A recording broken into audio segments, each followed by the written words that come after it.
મિત્રો, રાજ્યમાં કમોસમી વરસાદને કારણે ખેડૂતોને ખેતરમાં ઊભા પાકને ભારે નુકસાન થયું છે.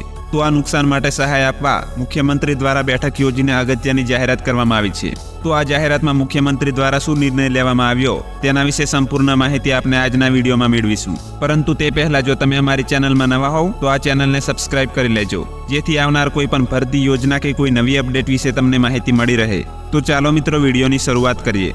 મિત્રો, રાજ્યના વિવિધ જિલ્લાઓમાં છેલ્લા કેટલાક દિવસોમાં થયેલા કમોસમી વરસાદને કારણે ખેડૂતોના ઊભા પાકને ભારે નુકસાન થયું છે.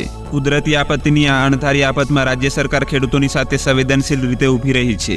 મુખ્યમંત્રી ભૂપેન્દ્ર પટેલે ટ્વીટ કરીને જણાવ્યું હતું કે રાજ્યના મંત્રીઓએ પણ પ્રત્યક્ષ સ્થળ પર જઈને ખેડૂતોની સ્થિતિ જાણી છે અને તંત્ર દ્વારા પાકને થયેલ નુકસાનની સમીક્ષા તેમજ સર્વેની કામગીરી તાત્કાલિક શરૂ કરી દેવાઈ છે. ત્યાર પછી મિત્રો તેમણે વધુમાં જણાવ્યું કે તેઓ સતત મંત્રીઓ અને અધિકારીઓ સાથે સંપર્કમાં છે. ધરતીપુત્રોના હિતને સર્વોચ્ચ પ્રાથમિકતા આપીને રાજ્ય સરકાર ટૂંક જ સમયમાં ખેડૂતોને રાહત સહાય પેકેજ જાહેર કરશે. રાજ્ય સરકાર હાથ ધરાયેલ આ ઝડપી કાર્યવાહીને ખેડૂતોને ટૂંક જ સમયમાં રાહત મળે તેવી આશા વ્યક્ત કરવામાં આવી રહી છે. ગુજરાતમાં પડી રહેલા માવઠાને કારણે સરકારના અંદાજ મુજબ 10 લાખ હેક્ટરથી પણ વધુ વિસ્તારમાં ઊભા પાકને નુકસાન થયું છે. મહત્તમ નુકસાન કપાસ અને મગફળી જેવા રોકડિયા પાકને થયું હોવાથી ખેડૂતોને મોટો આર્થિક ફટકો પડ્યો છે. સરકાર સાથે સંકળાયેલી એક એજન્સીએ આંકેલા આંકડા અનુસાર આ માવઠાથી રાજ્યના કૃષિ ક્ષેત્રને આ ખરીફ ઋતુમાં 11,000 કરોડથી વધુનું નુકસાન થયું હોઈ શકે છે. હજી આવતા સમયગાળામાં પણ વરસાદના વર્તારા હોવાથી રવિ પાકનું વાવેતર છે તે પાછળ ધકેલાય તેવી સ્થિતિ છે અને તેથી ત્યાંની વિપરીત અસર ફરીથી ખેડૂતોને થઈ શકે છે.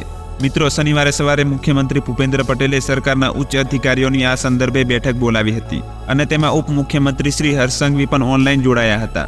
ખેડૂતોને થયેલા નુકસાન અંગેનો ફિઝિકલ સર્વે 3 દિવસમાં પૂર્ણ કરવા મુખ્યમંત્રીએ તંત્રને સૂચના આપી છે.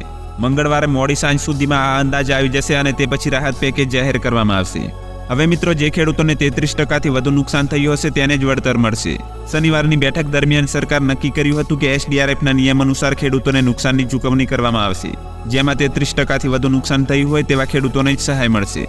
નિયમો અનુસાર 2 હેક્ટર સુધીની મર્યાદામાં ખેડૂતોને પાક મુજબ પ્રતિ હેક્ટર 8,500થી 11,000 રૂપિયાનું વળતર મળશે. મિત્રો, આ વળતરની રકમ છે તે સર્વેને આધારે નક્કી કરવામાં આવશે અને અહીં ડિજિટલ ગુજરાતમાં સર્વે ફિઝિકલ રીતે કરવામાં આવશે. મિત્રો, ગુજરાત સરકારની સંસ્થાએ ખેતરમાં નુકસાનને લઈને ઓનલાઈન સર્વે કરવાનું શરૂ કરી દીધું હતું. આ સર્વેમાં ખેડૂતોને નુકસાનની માહિતી મોબાઈલ એપ્લિકેશન મારફતે ઉમેરીને તેનો આંકડો ગણતરીથી કાઢવાનો હતો.